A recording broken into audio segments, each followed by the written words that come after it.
আমি জড়িয়ে ধরতে পারতাম, চৈতন্যকে হৃদয়ে স্পর্শ করতে পারতাম। মনে হচ্ছে এই তাপিত তিসির হৃদয় যেন কত বছর ধরে ওই মানুষটার স্পর্শ পাওয়ার জন্য অপেক্ষা করছে, শুধু কিছুটা জায়গার দূরত্ব। এইভাবে আর দরজার বাইরে দাঁড়িয়ে দাঁড়িয়ে কাঁদে কৃষ্ণ কৃষ্ণ কৃষ্ণ বলে। এই দৃশ্য দেখে চৈতন্য মহাপ্রভু একদিন দেখে হরিদাস দরজার বাইরে দাঁড়িয়ে আছে, ডাক দিয়ে বলে, ও হরেশ, এসো আমার কাছে। হরেশ বলে, না প্রভু, আমি তোমার কাছে যাবো না, তুমি আমায় অমন করে ডেকো না। কেন? আমি হলাম নিচু জাত, আমি হলাম জগন। আমি যদি জগন হয়ে তুমি হলে কত উচ্চ মার্গের ব্রাহ্মণ, তোমার কাছে যদি যাই তোমার তো জাত নেমে যাবে, তোমাকে পাড়ার লোক সব পাড়া ছাড়া করে দেবে। আমি তোমার কাছে গেলে তোমার অপরাধ হবে, আর তোমার যদি কোনো ক্ষতি হয় আমি সইতে পারবো না। ভগবানকে সুখ দিতে গিয়ে যদি আমাকে নরকবাস হতে হয়, আমার তাও স্বর্গ সুখের সমান। কিন্তু ভগবানকে দুঃখ দিয়ে আমি স্বর্গে যেতে চাই না, আমি পারবো না। চৈতন্য মহাপ্রভু সেদিন হরিদাসের এমন ভালোবাসা দেখে ছুটতে ছুটতে ছুটতে বুকে গিয়ে জড়িয়ে ধরেছে। হরিদাস, তুমি আমায় এত ভালোবাসো? কই, সবাই তো ফল দেয়, ফুল দেয়, মিষ্টি দেয়, কিন্তু এমন চোখের জলে কেউ ডাকে না। চোখের জলে কেউ ডাকে না। ওহে কৃষ্ণ কৃপা করো,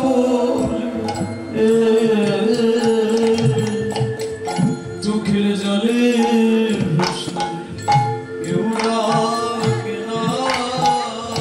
কৃষ্ণ কৃপা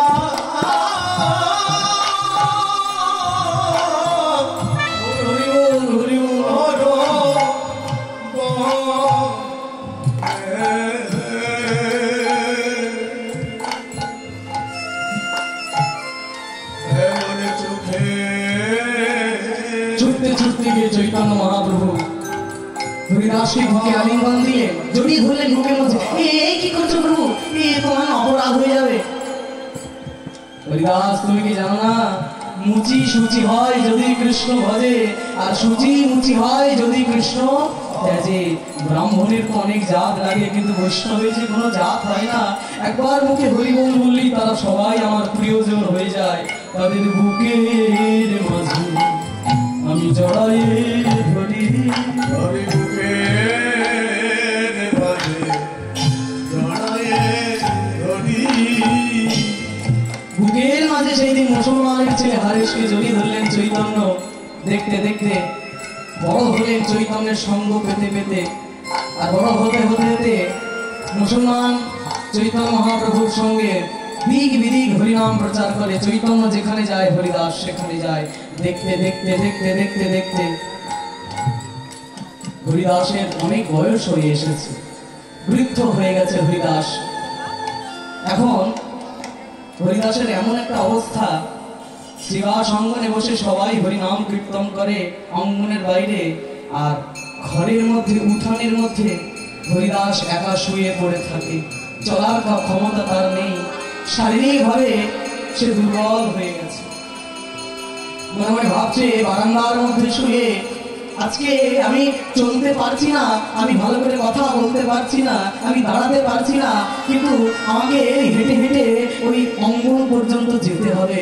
আমাকে হেঁটে হেঁটে ভক্তদের সঙ্গ আমাকে পেতে হবে, যাদের সঙ্গে সারাটা জীবন আমি হরিনাম করেছি, যাদের কাঁধে কাঁধ মিলিয়ে হরিনাম করেছি, যাদের সঙ্গে একসঙ্গে জীবের দ্বারে দ্বারে হরিনাম প্রচার করেছি, তারা আজকে হরিনাম করছে, কিন্তু আমি আজকে হরিনাম করতে পারছি। এই কষ্ট আমি কাকে বলবো? এই কষ্ট আমি কিভাবে জানাবো? তাই মনে মনে ভাবে, ওরে ওরে বিধাতা, তুই আমাকে আরেকটুক্ষণ বাঁচিয়ে রাখ, আরেকটুক্ষণ বাঁচিয়ে রাখ। আমার আজকে ওই ভক্তের সঙ্গে পেতে হবে, প্রত্যেক ভক্তের চরণে গিয়ে আমার একটা বার প্রণাম করতে হবে। কারণ আমি জানি পৃথিবীতে অনেক অপরাধ আছে, শত অপরাধের ক্ষমা হয়, কিন্তু বৈষ্ণব অপরাধের কোনো ক্ষমা। সেই হরিদাস আজকে হাঁটতে পারে না তো কি হয়েছে, গড়াতে গড়াতে গড়াতে গড়াতে মাটির মতো সারা অঙ্গ মিশে যাচ্ছে, ধুলো মিশে যাচ্ছে। ছুটতে ছুটতে গিয়ে শ্রীবাসের চরণ দুটো ধরেছে। শ্রীবাস, আমি জানি না, আমি হয়তো অজ্ঞানে কোনো অপরাধ করেছি, যদি তোমার চরণে কোনো অপরাধ করে থাকি তুমি আমি ক্ষমা, অদ্বৈতের কাছে গিয়ে বলে তুমি আমায় ক্ষমা করে দিও।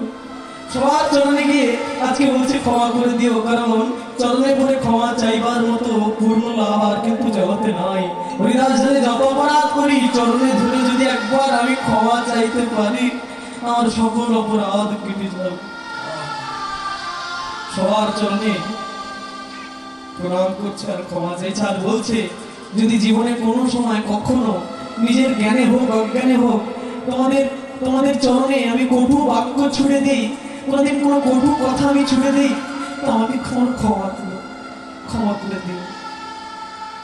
আজকে আমিও আপনাদের সম্মুখে বলছি, কীর্তন আসলে দাঁড়িয়ে আমি প্রায় 14টা বছর কীর্তন গাইছি। আপনাদের মতো ভক্তের চরণেও যদি কোনোদিন অজ্ঞানে হোক সজ্ঞানে হোক কোনোদিন কোনো কটু কথা ছুড়ে দিই, অপরাধমূলক কথা ছুড়ে দিই, আপনারা আমাকে ক্ষমা করবেন।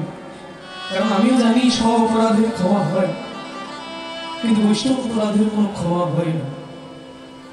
সেই হরিদাস আজকে সবার চরণে প্রণাম করতে করতে শেষে গিয়ে চৈতন্য মহাপ্রভুর চরণে গিয়ে পড়েছি। আজকে কি হতে চলেছে কেউ কিন্তু জানে না আমার চৈতন্য মহাপ্রভু ছাড়া। চৈতন্যের কোলে আজকে মাথা রেখেছে হরিদাস। চৈতন্য মহাপ্রভু হরিদাসের মাথাটায় হাত বুলিয়ে দিচ্ছে। হরিদাস, হরিদাস, হরিদাস কাঁদছে, চৈতন্য কাঁদছে, কেউ কোনো কথা বলছে না। চৈতন্য জানে আজকে কি ঘটতে চলেছে। ভগবান বললেন, ওরে ভক্ত, তোরা আজকে কেউ হরিনাম বন্ধ করিস না, তোরা কেউ আজকে হরি বলা বন্ধ করিস না, তোরা উচ্চ ঈশ্বরে আজকে হরিনাম কর, উচ্চ ঈশ্বরে আজকে হরিনাম কর। ভগবান তো জানে আর কিছুক্ষণ পর আমার হরি বলা পাখিটা ইহ জগতের মায়া ছেড়ে চলে যাবে অনেক দূরে, কিছুক্ষণ পর চলে যাবে। হরিদাস ভগবানের চরণে প্রণাম করে বলছে, হে চৈতন্য, তুমি আমায় সারা জীবন বাবা বলে ডেকে এসেছো, আমিও তোমায় সন্তানের মতো ভালোবেসেছি। আমি জীবনে কোনোদিন কারোর কাছে কিছু চাইনি, চাইবই বা কার কাছে? আমার না আছে পরিবার, না আছে আত্মীয় স্বজন, আমার ভালোবাসার মানুষ বলতে একমাত্র তুমি। তোমার কাছে আমি শেষের বেলায় একটা জিনিস চাইবো, তুমি আমায় দেবে? বলো, বলো কি চাও? চৈতন্য, আমি যখন মারা যাব আমার শেষ কৃত্যটা তুমি নিজের হাতে করবে, বলো আমায় কথা দাও। চৈতন্য কথা দিলেন, আমি নিজের হাতে শেষ কৃত্য করব। দেখতে দেখতে দেখতে দেখতে চৈতন্যের নয়নে নয়ন দিয়ে হরিদাস প্রভু ইহলোকের মায়া পরিত্যাগ করে পরলোকে গমন করলেন, আর মুখে কৃষ্ণ কৃষ্ণ কৃষ্ণ কৃষ্ণ কৃষ্ণ। চৈতন্য মহাপ্রভু কাঁদছে, ভক্তরা বলছে, চৈতন্য কি হয়েছে? ভগবান শুধু বললেন, কিছু হয়নি, আমার হরি বলা পাখি আজকে ইহ জগতের মায়া ছেড়ে চলে গেছে পরলোকে। তোরা কেউ হরি নাম বন্ধ করিস না, তোরা সবাই উচ্চ ঈশ্বরে হরি নাম কর। আমার আমার আমার বাবার দেহ গঙ্গার ঘাটে যাবে। নিয়ে চলে গেলেন নিজের কোলে করে হাঁটতে হাঁটতে। দেখুন ভগবান এর ভালোবাসলে কি না হয়, ভগবানের সেবায় কি না হয়। ভক্ত বলে, তুই যদি, ভগবান বলে, সারা জীবন তুই যদি আমাকে ভালোবাসিস, শেষের তোমায় তোকে চিন্তা করতে হবে না, আমি নিজে তোর কাছে যাব, আমায় তোর কাছে আসতে হবে না। এই হরিদাসকে কোলে করে নিয়ে চৈতন্য গঙ্গার ঘাটে গেলেন, নিজের পরনের যে উত্তরীয় দিয়ে আজকে হরিদাসের শেষ বিছানার চাদরটা সাজিয়ে দিলেন, তার উপর হরিদাসকে বসালেন, গঙ্গায় স্নান করালেন, গঙ্গার ঘাটে নেমে সুন্দর করে দেহ মর্দন করে দিলেন। তারপর শেষ কৃত্য সমর্পণ করে বাড়ি ফিরছেন। এমন সময় দেখা রঘুনাথের সঙ্গে। ও রঘুনাথ, তুই সবসময় বলতিস না যে আমি হরিদাসকে কেন বাবা বলে ডাকি? কেন জানিস? আজকে হরিদাসের শেষ কৃত্য সম্পূর্ণ করে আমি ফিরেছি। কেন বাবা বলি জানিস? কারণ এই হরিদাস হলো এই হরিদাস এ সামান্য কোনো মানুষ নয়, এ হলো গোলকের চতুর্মুখী ব্রহ্মা। এই ব্রহ্মা সে হরিদাস রূপে জন্মগ্রহণ করেছে। আর এই হরিদাসের জন্ম আমার অনেক আগে হয়েছে, আর কয়েক লক্ষবার আমার থেকে বেশি মুখে সে হরিনাম করেছে। যে আমার থেকে অধিকবার বেশি মুখে হরিনাম করেছে, সে তো সম্পর্কে আমার পিতাই হবে, সে তো সম্পর্কে আমার বড়ই হবে।